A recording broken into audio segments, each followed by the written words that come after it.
I'm pretty sure this was the music playing the last time we had Coach I think Cutcliffe it is. on. I'm just glad you stayed still. Y'all had me moving. Yeah, we had you last year. I like it. Welcome in to Main Street Sports Day, presented by Mid Tennessee Bone and Joint. We are in the Lee Company studio, coming to you from SEC Football Media Days kickoff event at the Grand Hyatt in downtown Nashville. And we have a very special guest with us now, Mo. Without question. Longtime Tennessee offensive coordinator, former Ole Miss and Duke coach, David Cutcliffe, joining us here on Main Street Sports Today, presented by Mid Tennessee Bone and Joint. And we were just kind of reminiscing about some of his former players from the area and the opportunity for him to visit with some of them. But Coach, this will be your second year off the sideline. What was last year like for you? First time in how long? 40 some odd years. It's hard because you just lose so many close relationships. You're immediately pulled away from a lot of people you love, players, coaches, etc. So that's hard from a football standpoint. You know, it wasn't as much that as it was the people. Mm-hmm. And the people, that can never be replaced. But that's why when I travel, I'm going to always see my guys, you know, and that just makes you feel good. I saw coaches last year, saw former players. But the one thing I will say, for the first time in my life, I would wake up Sunday morning and my eyes would open and I would realize I don't have to worry about what happened the day before. Because those Sunday mornings when you didn't win, oh my gosh, like, okay. And when I say Sunday morning, the light hadn't hit yet. The sun wasn't up. Yeah. So I didn't miss some of those crushing times. SEC Special Assistant to the Commissioner for Football Relations. And as we like to play around from sometimes, Coach, what is it that you do here? I'm Dwight Schrute. If you want He's to a people know. person. Yeah. You know, the commissioner and I talked about this. They called me and see if I had interest. I said, I'd rather fly down there and see everybody face to face. I wanted to see what the team was like. He's surrounded himself with great folks, and he's a great leader. And we didn't write a job description. You know, he said, we want a coach being a coach. We want someone that can relate to our people in football, and we feel like you can fit that. So I've kind of written my own approach to this. So, for example, this spring, I went to 16 schools. When I go in the building, I'm going to go straight to the equipment room and see those guys. And I have communication with them. And then I'm going to see the ops people. And then I'm going to go to the training room. And then I'm going to go to the video room. And I'm going to go to the recruiting areas where all of these people. And I kind of want to hear from them before I talk to the coaches. Tell me what's up in college football. What's right? How are the players? You know, if you want to know what the players are like or feeling, go to the equipment room. And so I want to be a conduit for those people, not only with us in the conference, but with their own coaches. And I've always taken pride in those relationships. And so I've tried to build that with our head coaches, but not just them. When I started, they said something about our 14 coaches. I said, I'm going to correct you. There's 10 full-time assistants at every school. There's 154 of those. And then we've got graduate assistants, and we have this. You know, and I just am building relationships. And what I'm got to do is be a good listener, be an encourager, but I can also help them understand it's not as simple sometimes as we think it is as coaches to fix all of this. So I deliver also a message administratively to them and say, wait a minute, you know, here's some things we have to overcome first. So that's my job. I don't know if that sounds right or wrong, but I love being around the buildings, and I go watch football practice. Man, I like that better than I do the games. I bet they love having you there, too. Well, I want to go out there and coach them up a little bit. That's hard not to. Coach, you know, we always say you learn more from your mistakes than your successes. Is there anything that you did last year that you kind of maybe tweaked and found a better way to do something going into year 2? Yeah, I think, again, I needed to increase the face-to-face contact. I was never, when we were forced to Zoom Oh, gosh. meetings, and I would tell anybody that runs a business and said, hey, we worked under Zoom, let's do that. There's nothing like face-to-face, and I've traveled a bit more. I'm trying to be more accessible in person. I even went to Texas and Oklahoma last spring because I wanted to start building those relationships, and I'll go back. I thought the first year was a little too removed, face to face, too much text, too much. And I respect the coaches' times. I'm not going to call them all the time. So we do have there's 15 of us, 14 head coaches and me on a text circuit, and we can do that. And I do it with assistant coaches. I do it with the equipment room. I have a ops. Then I have a strength staff. I left them out in that other conversation because none of this is going to work unless we're all unified, in my opinion. And I would include you all in the media, that if we want to, resonate positive change and maintain what's phenomenal about college athletics, we need to work to do it together. Coach, you've talked a lot about the way the league has grown, and it's kind of been a popular theme this week. But how about just this event, especially obviously being in a city like Nashville, pardon the construction outside, but all of that. What have you seen? What have you noticed in the obviously long decorated career in the SEC, especially in regards to this particular event, which has kind of morphed into an event of its own every year? Well, it's been fun. I mean, we're all a little more together than what we've been, but I will say this about the Grand Hyatt. It doesn't surprise me. They have been incredible hosts. I hope you guys have felt that. They've gone out of their way. The city of Nashville, yes, we have construction, but wow, everything's happening. And Nashville's a different town. I came over here recruiting in 1982. I can't find anything that was around then.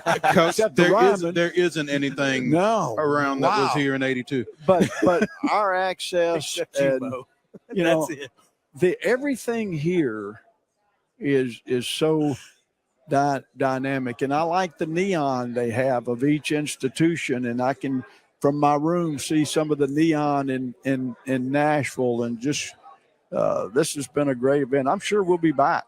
I would think for sure. I know he's announced, rightfully so, going to Dallas. The footprint is changing, and we need to recognize that. But this is a little heart and soul for me, guys. I'd rather be on Main Street than I would be down the street, right? That's right. There ain't no doubt about it. And obviously Texas and Oklahoma getting a lot of the headlines, but also outside of Georgia, Coach, what's kind of your overall takeaway on the league as far as competition this year? Because other than maybe potentially Georgia, seems like there's a lot of teams gunning potentially to maybe claim that championship this year. Sure. I think, I was asked earlier by someone, give me your Final Four in the SEC. And I said, well, I think it's impossible at this point. With what I've looked, going to spring practices and getting to know these staffs, I mean, it's not far reaching to see any number of teams in the West or the East that can do something. I mean, have you seen KJ Jefferson walk by here? Okay. When you understand the talent and the quality of that young man and what Sam Pittman's done, and I'm talking, the West now, but what Lane Kiffin's accomplished in LSU year 2, and then let alone Alabama and Auburn, and nobody's going to sell Coach Freeze short. And then you go flip over on the other side. Tennessee and Georgia are probably the two most obvious. Who knows? What are the Gators going to be? Billy Napier's a winner. And Tennessee's got to go there. Yes. You haven't won there since 01, maybe? It's been a while. Well, I tell you, it's a tough place to play. I'll never forget, we're down there one year, and we're under the center at this era, and our quarterback doing his best to bark signals, and our center's telling me on the headset, I can't hear him. Okay, you can't get any closer to a quarterback than a center under the center, right? So it's difficult, and that was an incredible rivalry for such a great time. I'm gonna go to that game just for the memories of the good old days. I've already put that one on my calendar, and I may just walk around a little bit, take it all in. It'll be a lot to take in, but it'll be fun. Absolutely. Coach David Cutcliffe, and regardless of anything else he's doing, he'll always be Coach Cut. Yeah, no question. Special assistant to the commissioner of the Southeastern Conference, joining us here on Main Street Sports today, presented by Mid-Tennessee Bone and Joint. Coach, spent so much time in the Atlantic Coast Conference at Duke. How did the SEC separate itself from the ACC, and how have you seen that just in the short time in the league office? Well, I mean, let's face it. I would even say this, and I'm not saying anything I wouldn't say to anybody involved with the Atlantic Coast Conference. It's a great league. There's some great coaches there, but I would always say in our spring meetings, we don't need to change this. If the SEC's not changing it, don't change it. It's necessary not to change it. And I've said this, and this is not disparagingly toward great fans of ACC football, but it just means more is associated with our fan base. And having last year for the first time getting behind the wheel of a car, driving in to a stadium, thank goodness I had parking that they afforded me, but nobody gave me escorts in or out. Walking the paths I had to walk to get to the stadium, God bless the fans of the SEC. That's why it just means more. And Coach Saban, I was really proud. At the end of the day, he took a little bit of a different approach from that. He thanked you all. I don't know if y'all were in there. You probably couldn't be, but he thanked the media for creating the brand and covering players of the SEC and making a difference. So as I looked and I think about that motto all the time, it just means more. There's a lot of areas that just means more. Go right now to the state of Texas and see the eagerness of Longhorn players and potential prospects of the opportunity to play in the SEC. A&M had that going on. Mm-hmm. Don't think for a second that the Longhorns weren't watching what was happening there. So the footprint getting bigger is going to mean that it just means more and more and more, in my opinion. That would be great. I hope next year it says it just means more and more. I mean, I don't know if I could sell that to our marketing people or not, but it's not a bad one, right? No, it's not. It's not inaccurate. Yeah, no, and that's why they have him around. Exactly. I mean, hey, you may be the special assistant to the marketing department after that one, Coach. I try to listen when I'm in that office. They've hired so many smart young people that my jaw drops. I'm like, wow. Now, you're great at what you do. You're great at what you do. Yeah, I mean, the commissioner, I think, understands no different than all the great coaches. Is just you surround yourself with winners. And he's certainly done that in that conference office. Well, I can tell you that for a young person to hear that from you, I'm sure it means a lot to them as well. Well, I care for them, and they're my teammates now. And I want them to know I'm there for them. I mean, I do. I have a lot of experience within our league, and I get asked a lot of questions by them, and they want to hear about the old days, and I can deliver that, but I'm bugging them all the time, wanting to know about the new day and what we can do with technology and our video people. If you want to see something amazing, you go to the conference office for a visit and go down to the video center. And what John McDade and those people do as far as replay and what I mean, everybody wants to complain about officiating. If they knew the efforts and the detail and how hard that is, and then he's having to recruit officials this day and time. I would encourage any young person that has a great love for the game, maybe to get interested in officiating. We're going to have a need there. And I tell officials all It's the going time. to be a lot easier now to get into big That time role. officiating Absolutely. than it ever has been. And I'll say this, and I've told every official that's a friend, that you go in any football facility, you're going to see the great players. You know, you're going to see the Peyton Manning. You're going to see these people. But if you will closely look at the picture, in the background, there's a guy in a striped shirt, which without that person, none of this is capable of happening. You've got to stick your neck out, and those guys have integrity. We got meetings coming up with them next week in Birmingham, and I look forward to going over and shaking their hands and addressing that group. A lot falls on their shoulders, and it's not easy in an instant to make those decisions. We all are really good with replay, are we not? I have really become a much better coach on play calling with replay since I didn't have to do it on time, you know. But, you know, people, I'm not asking you to be patient, but I'm asking you to be reasonable when it comes to how you deal with these courageous people that are officials of the game. Absolutely. And Coach, I got to ask you, I don't know if you thought you'd get out of here without at least one quarterback question, but you've seen obviously the best of the best. You've coached the best of the best. And it just seems like the bar somehow, some way keeps getting raised at that quarterback position. If you could just kind of just maybe walk us through the evolution of that position and maybe what can we realistically expect? Because it seems like the players and the talent continue to improve even when it seems like we've almost reached a ceiling of sorts. Yeah, and I don't know if there ever will be a ceiling. It's interesting when you talk about the athletes and their accuracy, the size, you know, a lot of things change. Look at track times. I would tell people to go back and track winners in the Olympics, NCAA, anywhere over the last 40 years, and you will be shocked how far it's come. Where does it stop? I don't know.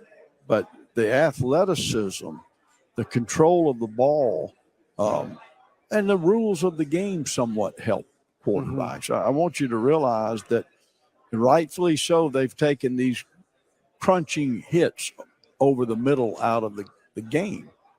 So when you're training a quarterback, what you wouldn't used to throw, you can fit it in on seams. You can fit it in because the guy's going to have a chance to catch it and then get hit with a shoulder. So we're going to see records fall. You know, obviously, how you call pass interference can vary. That's a really challenging thing. If a crew, and I used to study it, if a crew was going to call a lot of defensive pass interference calls, I would tell our quarterback to take more shots. And absolutely you can do that. So there's a bunch that goes into that. Training your quarterback is still the same. You train them from the neck up and the neck down. And where a lot of coaches make mistakes is that they sit with a film and they talk about the neck stuff all the time. That's all a meeting is. And you when you don't train the detail of every mechanic over and over and over, then that's going to regress. And no matter what my eyes say, you know, from where I'm holding the ball, from what I call intention to release, if you're not paying attention to the mechanics, a guy's not going to be a great one. And so, you know, I get time to time young coordinators and young quarterback coaches, well, what's the secret? I said, there's not one. Aristotle was the best quarterback coach known to man when he said, excellence is not an act. We become what we repeatedly do. Quit talking to me and go back to work. That's the approach I take. I love that. Coach David Cutcliffe here with us on Main Street Sports today, presented by Mid-Tennessee Bone and Joint. Thanks, Coach, for taking time with us. We know you got to get downstairs and get your former offensive lineman up here. And if you see Coach walking through here with a fullback, don't be alarmed. Well, he Mind is, your business. He is a great youngster, great-looking guy, and doing well in business, which makes me happy. And, played for us at Ole Miss. And He's not a bodyguard, but don't mess with me. All right, guys. Thank Thank you. you so Coach, much. thank All right. you. We're going to take a break here. When we come back, more from SEC Football Media Days kickoff event at the Grand Hyatt on Main Street Sports Day, presented by Mid-Tennessee Bone and Joint. We'll be back to the Lee Company studio right after this. In the mobile Lee Company studio. Boy, what a fantastic week it has been. We've got half a day left after this segment, so it should be a lot of fun. And now we have the weirdest and wildest news from across the world on Wild and Wacky Wednesday. And to commemorate this fantastic Wild and Wacky Wednesday, we have the Wild and Wacky redneck headline man himself joining us, and that is Ryan McGee. Ryan, this should be fun. No, I'm as the co-creator of the Hillbilly Headlines, I'm fired up. I will tell you, we've had some of our headlines have overlapped over the years. Yeah, and of that's course always and that's it because God bless America. I mean, That's what you say that. You can't not love Yeah. a good ridiculous story. And unfortunately, our Florida Man Twitter account has not tweeted since April. I saw that. So- I'm worried about it. But what I always say is that Florida's greatest export, it's not oranges or skill players. It's Florida, man. It's Hillbilly Headlines. Like it's It this. It's like really is. it's unbelievable. Yeah. But the good news is that even if Florida Man is not tweeting because he's in the bottom of a drain pool somewhere in Florida, it's a pretty easy Google search to find that stuff. Yeah. Yeah.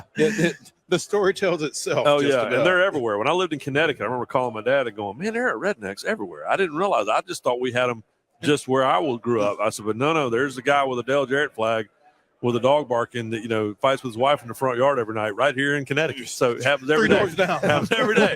Yeah. We've got them. Well, out in San Francisco, it's not a redneck, but Well, it might be. Yeah, It might be a redneck Depends on what otter. they did. I can tell you, wildlife officials are trying to capture a wayward sea otter. He's been wrestling away surfboards from surfers and aggressively approaching kayakers Wow. out in Santa Cruz. And boy, Otter, what's his name? 841. Otter 841 He's been tagged. was born in captivity and released into the wild in June 2020. And Yeah. been raising hell ever since. I was going to say, I don't think they need to teach him how to act and then put him back maybe in the wild. releasing Yeah. him or her into It's the a wild yeah. wasn't the thing to do. That's right. The 5-year-old female otter is apparently mad Yeah. because she is out here. You got a surfboard, you're not safe in Santa Cruz. Watch out for Sea Otter 841. Yeah. She's mad about that name. Th- th- She that may wanted to it. be Sea Otter 842, but 841 was taken.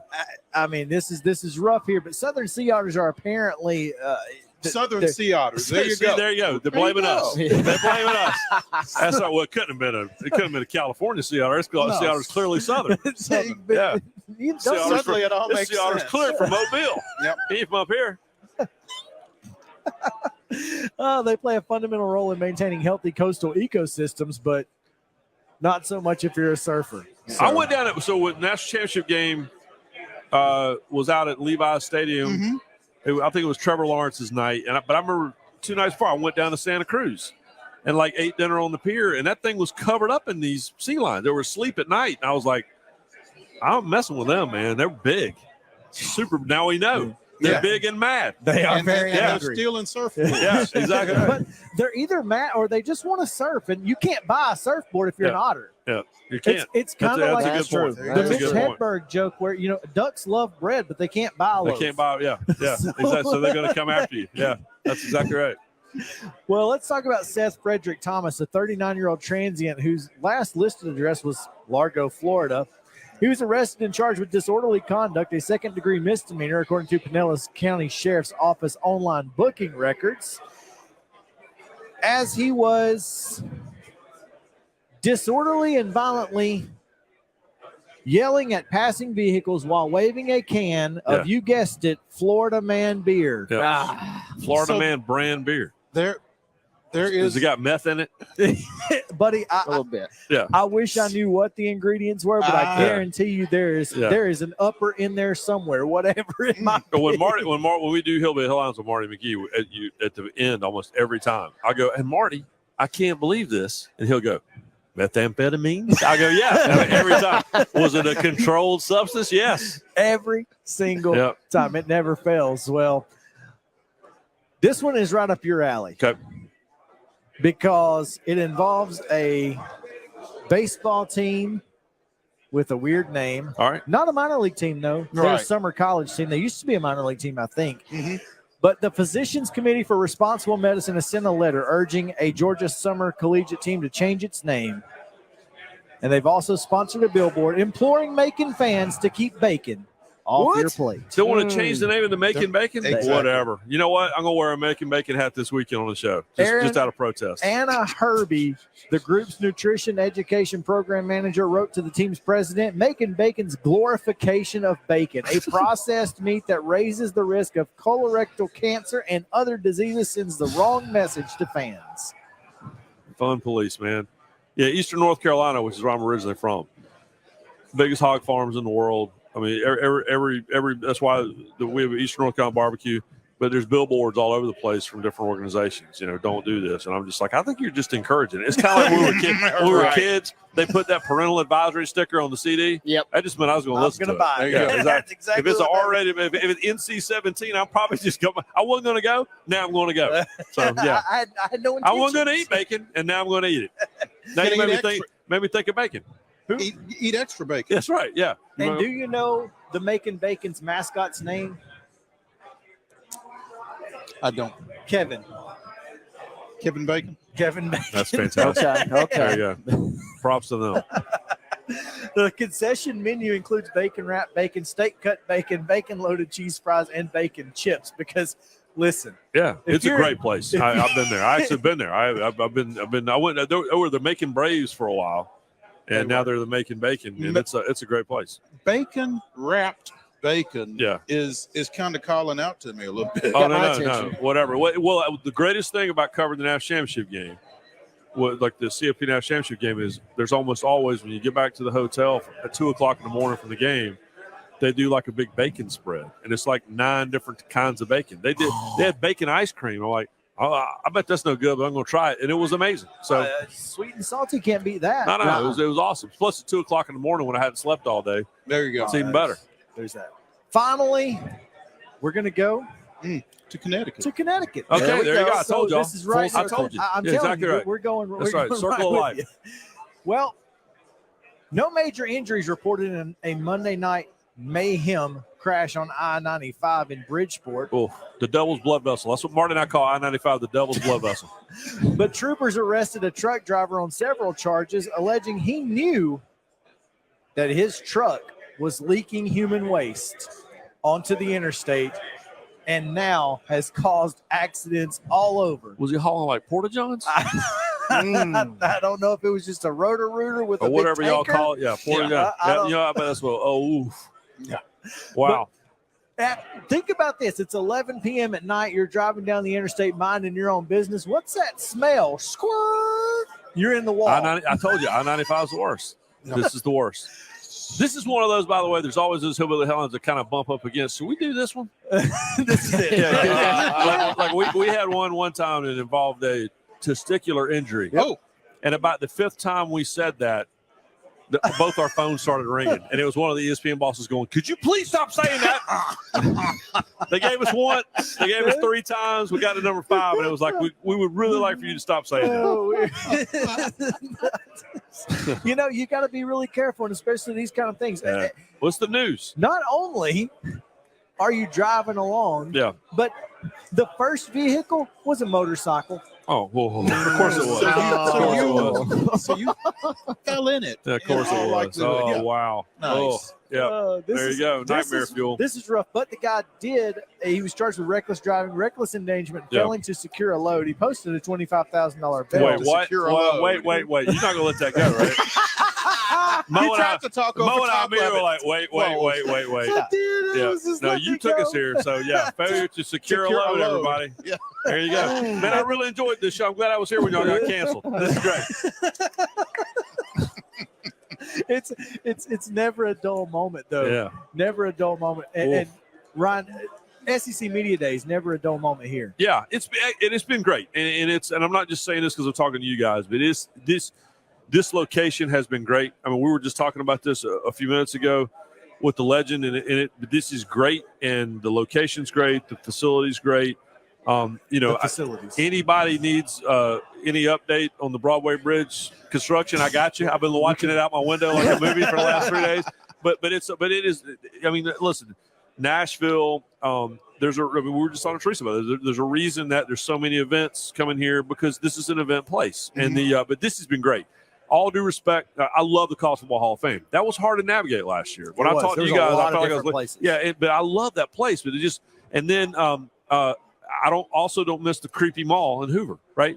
The mall that I think was awesome. So. And dude, I love the Galleria, but like it's like McDowell's. Like there's stores that I've never heard of. Yeah. But all malls are like that. But the point is. I have no problem going back. It's still Nashville, but rotating it doesn't bother me. I'm not Dallas, but this is the perfect venue and location for this, and you can tell everybody can get here easy. The coaches can all jet in and out. The rest of us can get here easy, and so it's it's been fun. That's one thing. Being from Birmingham, I am all in on Hoover being the baseball championship venue. I don't think they have something right. Exactly, But this here has got to find great. places like this because it is perfect. You're exactly right. And we've had a good time. We're going to continue having a good time. We've got another half day left, and it's going to be a lot of fun. Ryan, thanks for joining us, man. Hey, I'm glad I was here for that. So when y'all win the Marconi Award for that segment, I want my name to be on it. So, it will be on there. Absolutely. I appreciate it. All right, boys. Thank you. Right. We're going to get out of here. Mid-Tennessee Bone and Joint treats your orthopedic injuries and existing conditions. Our trained physicians will get you back in the game faster. Contact us at 931-381-2663 or www.mtbj.net. Complete Service Heat and Air is a trusted provider of top-notch heating and cooling solutions dedicated to ensuring optimal comfort and efficiency for residential and commercial spaces. Complete Service Heat and Air is located in White Bluff, Tennessee. We do service and repair on heating and air the right way 24/7. Service, call us at 615-797-3997. Serving Cheatham, Davidson, Dixon, Hickman, Humphreys, Montgomery, and Williamson counties.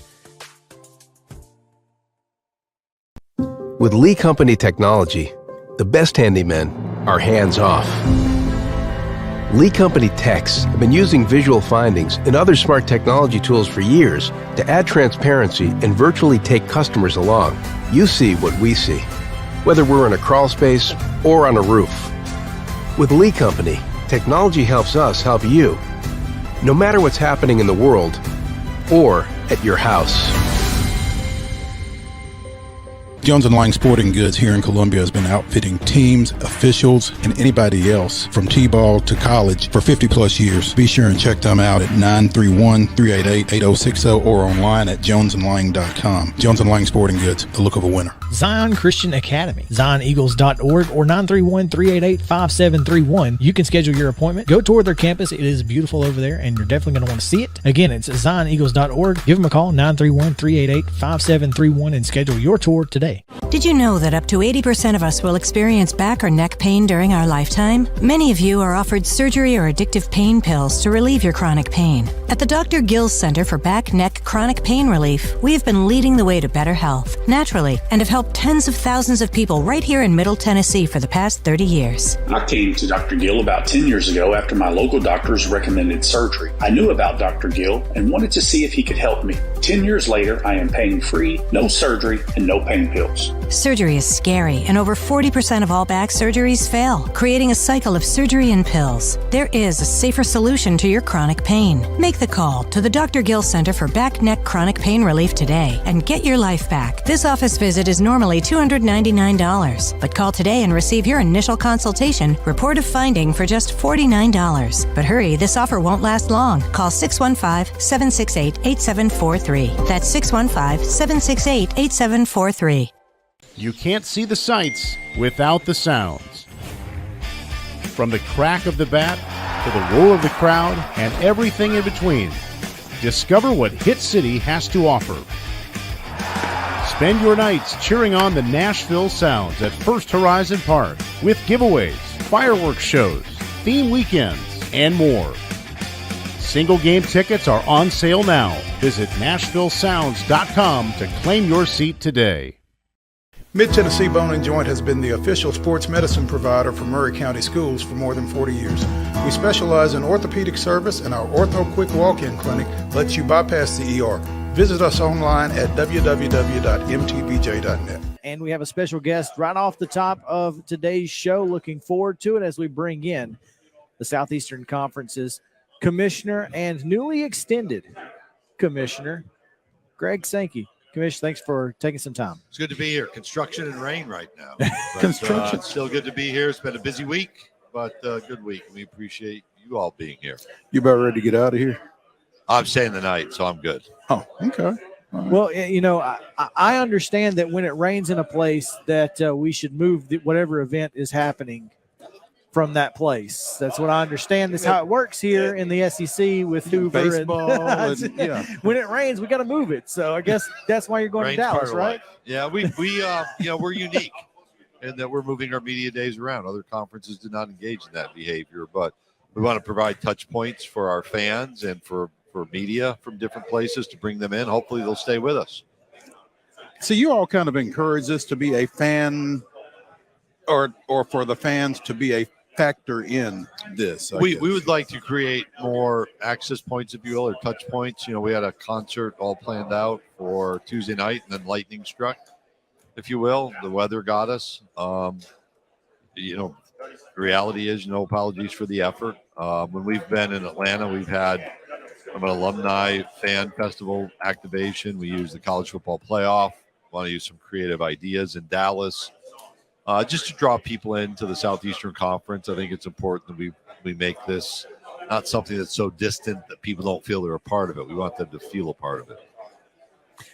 When you look at this event here in Nashville events are unlike most other places. There are a few other places that can put on a party or put on an event quite like Nashville does. And that's one thing that we saw here all week long, that the events have been great. What is your impression of the city and how it has handled SEC Media Days particularly? Well, it's been a positive experience for Media Days. Our interest and commitment to Nashville is represented in the fact that we've been here every year since 2014 with either our men's or women's basketball tournament, and we're out for 9 more years as the opportunity for our men's tournament. And if you go back to 2012, we were in New Orleans. We'd been at the Dome in Atlanta. Our presidents observed there's just not the kind of feel around that men's basketball event that we're accustomed to. And I was not the commissioner, but I was going to put on point for the conversation with Sean Henry and the Predators team, the city at the time. And lo and behold, we really created something special there. And we wanted to have Media Days here in 2021, I think, but the aftermath of COVID kept us away. So it's a great experience here. People can walk out and enjoy the life of Nashville, the restaurants, the food, the music. And I'm sure we'll be back. It's a matter of when, not if. And that certainly seems to be the case. And Commish, while we have you here, it seems like every year when you come to this event, or when we come to this event, if nothing else, we just feel that buzz and that excitement that football is just a few short weeks away. And then inevitably we leave with kind of a few takeaways, a few key talking points. But I'm curious, from your perspective, what are you going to remember most particularly about this event here in Nashville this week? We tried something new that was a success and well received. That will be at the top of my list. We tried a concert. We had great support from the Convention and Visitors Corporation, Visit Music City, from Regions Bank. That didn't work perfectly. We made the best of it. Had a little bit of a private event for sponsors and some of our key people. I think the atmosphere here was a little bit noisier, which is life. There was more camaraderie, real easy access. The Grand Hyatt was great. We got the construction, but that's well in the background. And look forward to seeing how we can make it better when we come back and what we can learn from this year that helps us next year. Absolutely. And when you began this event this week, you and still do not have a tie on in reference to our Right. fallen Mr. Mike Leach. And I'm just curious, it seems like every coach, every real media member, everybody in this building this week has felt that unfortunate loss. I wondered if that would be the case, in all honesty, just because we tend in life to move on. And for the Nashville community, our intent in honoring the members of the Nashville Metropolitan Police Department for their heroism on March 27th was an intersection and a reminder that we're part of this community. Our office is away, but we have a lot of alumni, staff, students, families associated with the university. We have Vanderbilt, the state capital of Tennessee, where both Vanderbilt and the University of Tennessee reside. And with Mike, we haven't lost a head coach like that since the early 80s. A plane crash took the life of an LSU coach. Different media environment, different expectations. We actually produced a movie about the loss of that coach, and it was so sudden. We were 1 week in Las Vegas, the week after the football season, for the National Football Foundation Awards dinner, and the next week being told that there was a pretty serious health event and might not make it. Mike might not make it, and then he passed away, and then we had the memorial. And I think Mike's influence. You take Josh Heupel at the end of the day. When I read the book that Mike had written, Swing Your Sword, I knew that they were connected through Oklahoma. I didn't know how deeply that ran, at least from Mike's perspective. I didn't know some of the connections he and I share, and I just thought it was important to honor that we lost a coach that was here last year. And we have firings and resignations and all that stuff, and people don't show up one year to the next. But Mike's gone, and hopefully we've honored him in an appropriate way. Greg Sankey, Commissioner of the Southeastern Conference, joining us here on Main Street Sports today, presented by Mid-Tennessee Bone and Joint.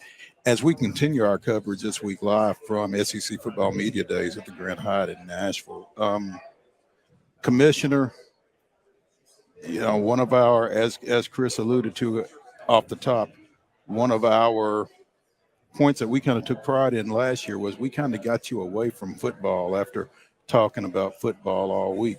What are you binging right now? Well, until this week, I was in my summer reading effort, which that will be my binge. I finished a book on Jim Thorpe, his biography, really quite interesting. I read a book on the 1896 presidential election involving William McKinley.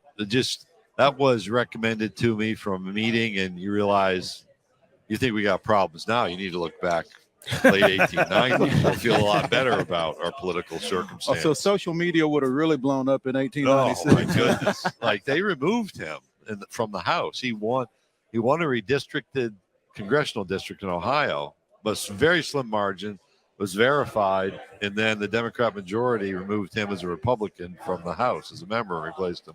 We got to finish second. I'm like, wow, it's good to know that.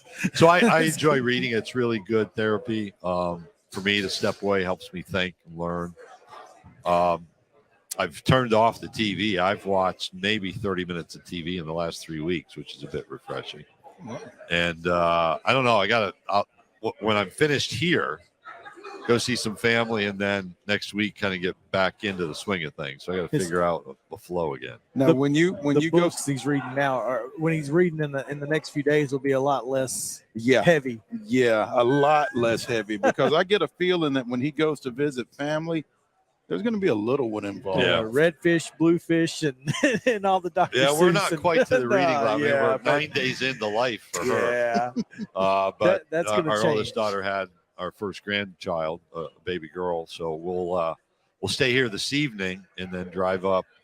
They live in Louisville, and share a couple of days and then get back to it.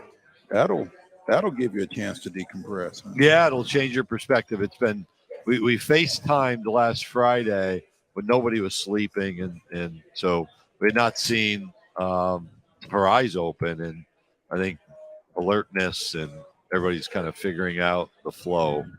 My daughter sends a couple pictures of her smiling a little bit. I tell people all the time, my kids' parents, my parents and my kids' grandparents aren't the same folks. Right, so that's what I've heard. Yeah, I've heard that. So it'll be fun. Be a fun introduction. Commissioner, when you look at the brevity of the Southeastern Conference and where this conference stands as the trailblazer for all of Power 5 football, what kind of feeling does that give to you and to your staff about what we do matters more than almost anybody else?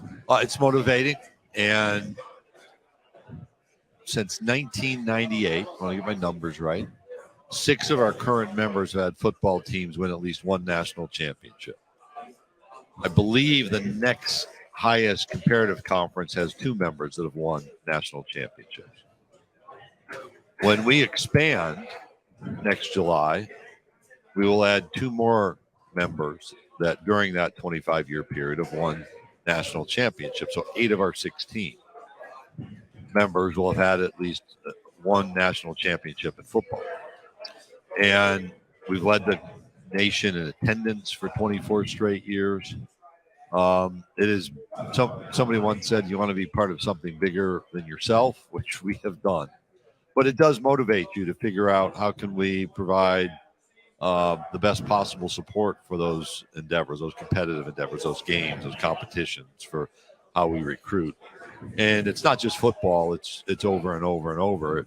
The last month of the NCAA championship year is June. Oklahoma won softball. Florida won men's outdoor track. Texas won women's outdoor track. LSU won baseball. Those are all of our members in a year. Yeah. And Texas won volleyball. Oklahoma won gymnastics. Florida was second. It's incredible competition every time we have a conference versus conference matchup. It's incredible competition every time we come together for a conference championship. And then an incredible opportunity for our teams to win more and more national championships. Coach David Cutcliffe said on the show earlier this week, he said it just means more and more and more. So in the event that you guys use that, make sure you credit Coach Cut, because he had a pretty big hand in that one. And going forward, that just feels like adding those 2 more members and adding 2 mores. It just feels right. I mean, it's crazy. In some ways it is. I've had to take a step back and catch my breath a time or two, but it's rewarding. It's rewarding that people want to be a part of this, whether they're student athletes to play, coaches to come coach, universities who reached out and wanted to join, or fans who want to attend. All of that's really encouraging. Well, it's going to be an exciting year of Southeastern Conference athletics, not just football, but other fall sports as well, obviously soccer, and just an amazing conference that you guys have built, and it only gets better from here. And we appreciate the work that you guys and your staff have put in to making this the best conference in all of athletics, because as fans as well as media members, it doesn't get any better. No, we'll keep working. I appreciate your participation in SEC Media Days. If the media wasn't here, it'd just be SEC Days. That wouldn't be very much fun for anybody. So we got to do some of this together too. Well, we appreciate it, and thanks for taking some time with us. We look forward to talking to you again down the road. Okay, thank you. Joined by ESPN's Chris Lowe, who is 1 letter away from Chris Yao. 1 letter and a little pronunciation issue. And so many other ways. Yeah, just a little bit. But I get your mail every once in a while. You probably have. He gets your checks, you get his bills. Chris, appreciate you taking some time, man. I'm sure it's been a busy week for you as well, between doing some hits down here and doing a little writing. At least we haven't had to write. We have not had to write. Thank goodness. Yeah. Yeah, it's back in the day, that's all we did, right? Yeah, right. Radio, TV, there was digital shows, mowing our dinosaurs. So we remember the days when dinosaurs roamed the earth. Don't remind me. What's been your biggest story this week? Probably, I would say Kirby Smart sort of going on the defensive again about what's happened, this offseason at Georgia, and trying to sort of convey where he's coming from, yet protect his program, and say, listen, when I sat down with him, it's listen. He said, there's to me a huge difference between speeding and racing, and then kids getting speeding tickets, and he understands why there's extra scrutiny because of the tragic deaths of the Devin Willock and the recruiting staff on his staff. So he gets that, and I think he has turned not that he's not policing it, but I think the leadership on that Georgia football team, Cedric Van Pran, some of the guys who've been around for a while, are really trying to step up and make sure that, you can't, we're at a point right now, we can't have any more of these things. We can't have any more speeding tickets. We can't have any more issues where people are racing, certainly. And, it's been a tough offseason. I talked to him. He just said it's been a long, tough, heart-wrenching offseason to lose 2 people at the party program, and then you have all these things after that, guys speeding, guys getting in trouble. Been a lot of other accusations. I mean, we don't all know about the big stink with the AJC in Georgia. And I think probably more than anything, Kirby and his players are just ready to get on the practice field and play football again. That's, it's tough especially again, when you've had the success that they've had the last couple of years coming off back-to-back national championships. They just want to get back to focusing on football, and you've got all this other stuff kind of swirling around your program, and you don't want to minimize the tragic losses by just calling them distractions and that kind of thing. But at the same time, trying to strike that balance within your program in particular has got to be a little tough. No, it is, Mo. It's I don't think any coach go through what Kirby and that whole staff and that program went through, to lose 2 people in your program. So it's just such a senseless type deal, and when that happens, when something terrible like that happens, you hope that, the bond and the brotherhood on the team, you can come together and sort of lean on each other. And I think when you have, as you pointed out, other things happening, driving related issues, going 35 or 40 miles over the speed limit, some of the things that have happened, then those become magnified, and no coach likes that. And I think a lot of people there at Georgia, fans included, want to know, well, how come every ticket now that a kid gets is on the quote unquote front page of the paper? Well, the reason is because you had this tragic issue back in January after the national championship celebration, and that's sort of here we are. And I think Kirby Smart understands that. He understands that there's going to be added extra scrutiny on his program. Everybody's going to be watching. But as much as anything, as a head football coach now, you got to get guys back in the fold, focused on what you're focused on, and you can't get caught up, as you said, on the things that have been going on off the field. I repeat myself. I think the best medicine for Georgia's football team is just to get back in to preseason practice, which is going to start here in a couple of weeks, and then to start gearing for the season, because they still got a really good, talented football team. Yeah, the football program is certainly top notch, and right now, obviously, the class of the SEC, nobody's three-peat since the 70s, so they got a pretty tough hill to climb, especially when you're talking about the SEC. This is the most difficult, the toughest conference in all of Power 5 football. Can they do it? Will they do it? And if not, who's their biggest threat? Maybe the three-peat Chicago Bulls back in the yeah, nice.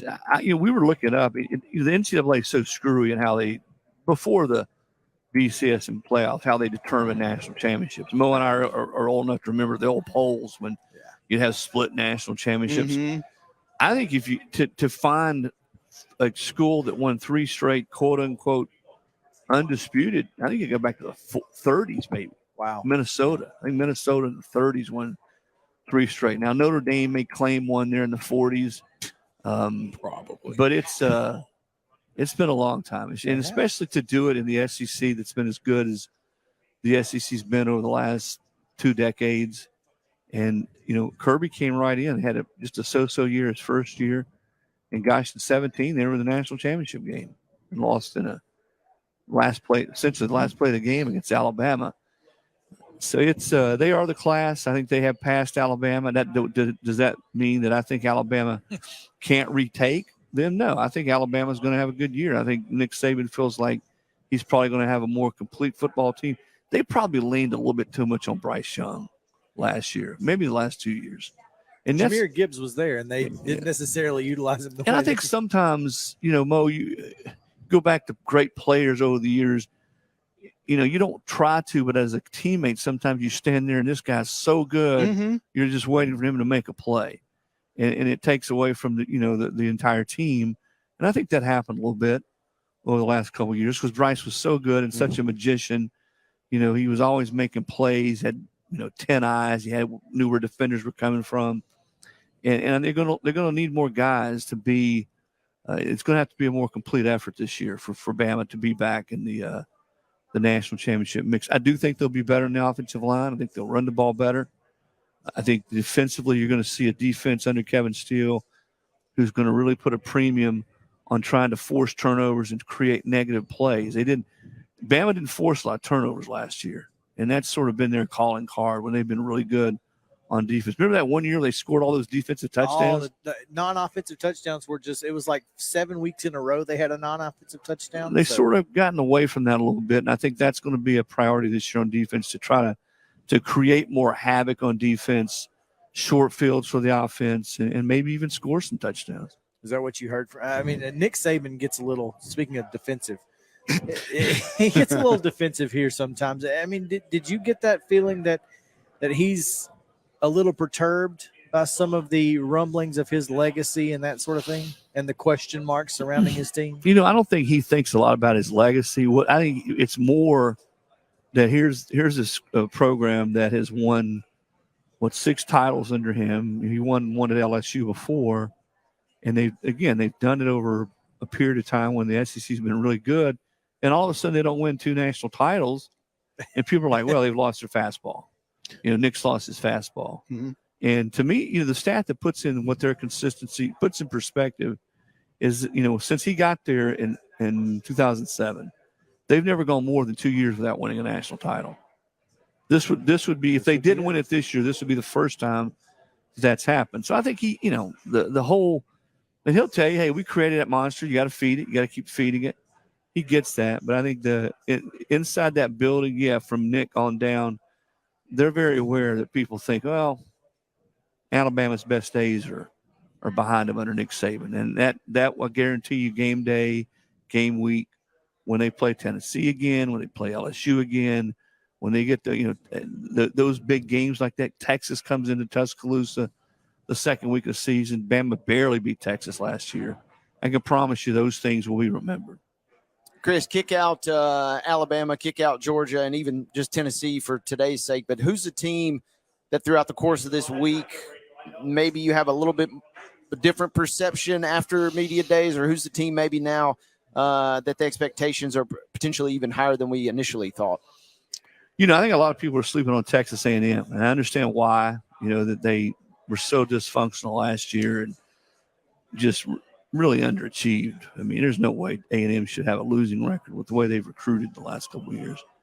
I think Petrino coming in will help them on offense. The proof's going to be in the pudding. Does Jimbo completely relinquish play calling duties? And he insists to me that he is. He said, I wouldn't have brought Bobby Petrino in unless I were going to let him call plays. I've got to be more hands-on in other areas of our program. I think they've recruited well.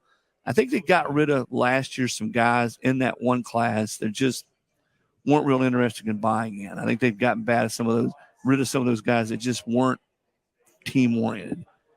They're talented. It's not like they don't have talent. So I think they're a team. I don't think they're better than Bama. I don't think they're better than LSU, but I think they're closer than a lot of people think they are. It can certainly factor in to who wins the West Division this year. And you mentioned LSU, obviously at the quarterback position. This is going to be a fun league to watch because Bryce Young's obviously departing, but seems like we have a great crop of quarterbacks. And I'm curious, how does year 2 of the Brian Kelly experience unfold? Because last year they kind of caught the league by storm a little bit, which may or may not have been a surprise to a lot of folks. Yeah, well, year 1 is pretty good. And right. You know what last year reminds me is that coaching still matters. Brian Kelly can coach. He's done it on big stages. He's done it at pressure cookers like a Notre Dame. I mean, they won how many straight years they win 10 games, and then that all of a sudden was not enough for Notre Dame, which is the big reason why I think he's at LSU. Mm-hmm. Let's go. All right, it's not enough. Let's go somewhere else. It's got the resources and the money and the talent base to win at an even higher level. So, no, I think you mentioned Jaden Daniels. He was one of the more improved players in the country last year. He got better and better every week.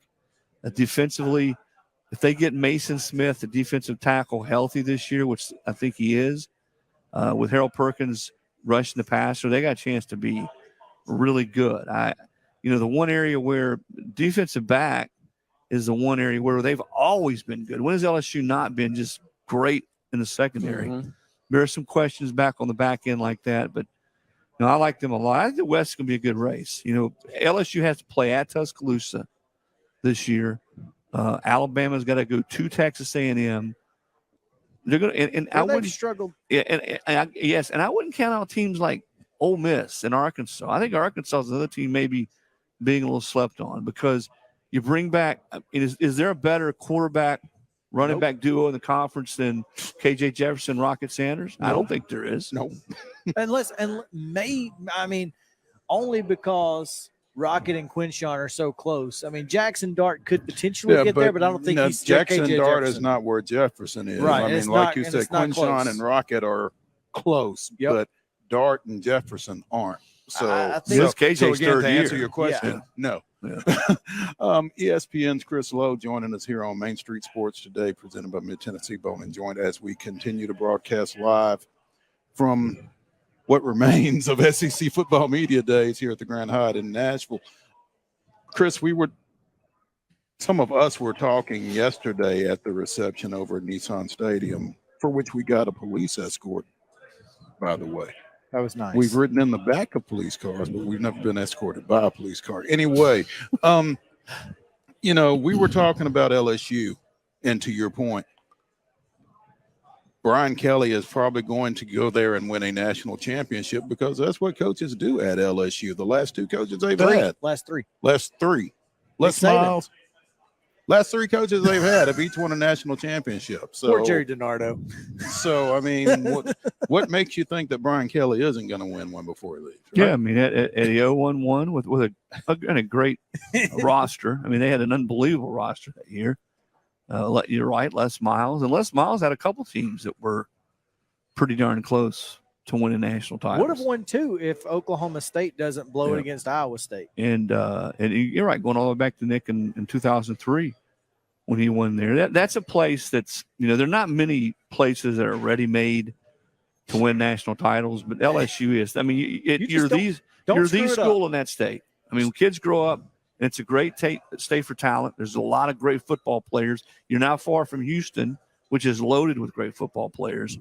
But kids that want, if you grow up in Shreveport or Monroe or Baton Rouge or New Orleans, those kids grow up Tiger fans because it's not like Alabama, state of Alabama, where you're Auburn and Alabama. It's the only game in town. Yeah, it's the only other. Arkansas is a little bit like that, but I don't think Arkansas. Well, I know Arkansas doesn't have the talent the state of Louisiana not the does, depth. and maybe Nebraska. And Nebraska's been down for a while. Nebraska's football talent is also not to the level of Louisiana's. So I think I've always argued with people about that. I think LSU is one of the best four programs in college football or job. Let me say this: jobs. Yeah. Mm-hmm. If you were lining up the best jobs in college football, Ohio State, Georgia, LSU, and now Nick has made Alabama. I think Alabama is certainly in the top five. But to me, those are, and even SC. SC. Everybody says, well, you should get all the West Coast talent. Well, there are a lot of people out recruiting in Los Angeles. Mm-hmm. And they've been down for a while. Everybody that's anybody is out but there. most points right. LSU, no matter who's been the coach there, has won at some point and won a national title, or at least played. Screw it up. Yeah, or at least played for one or been in the SEC. And the other school like that, sort of surprisingly, at least here recently, as dysfunctional as they've been, is Auburn. Think about this: Auburn, in the last 12 years, has either won a national title, played in the national title game, or has been in an SEC championship game. Had they won that game in 2017, would have been in the playoff when they beat Bama and Georgia in back-to-back weeks and then lost to Georgia in the rematch. So a lot of people say it's screwed up, the boosters. That's true, but when Auburn gets it right, it's another job with great facilities and fan support and tradition. There are a lot of schools, a lot of jobs like that, in the SEC. What's your take on Auburn, the Hugh Freeze experience? The Hugh Freeze experience. We've kind of, for whatever reason, this week they've kind of slipped under the radar just because maybe it is Hugh Freeze's first year. What's your take on the Tigers this year? He's done a nice job of sort of replenishing the roster. They've hit the portal hard. I don't think they're ready to challenge in the West. I do think they'll be better. Of course, last year they were really bad. Really, really bad, especially on offense. I think they'll be much improved on the offensive side of the football. But we'll see. Hugh can recruit. He's really good at relationships, connecting with people. I think the Auburn community, he seems to fit, that community, getting out among people and forming relationships. But I think Hugh will even tell you that there's not a lot of people there. And I'm not saying that they're going to be looking for moral victories, but I don't think a lot of people there think they're going to be a double-digit win team or a 910 win team. But I do bet you come November, they'll be a better football team than they were in September. I think they'll get better as the year goes on.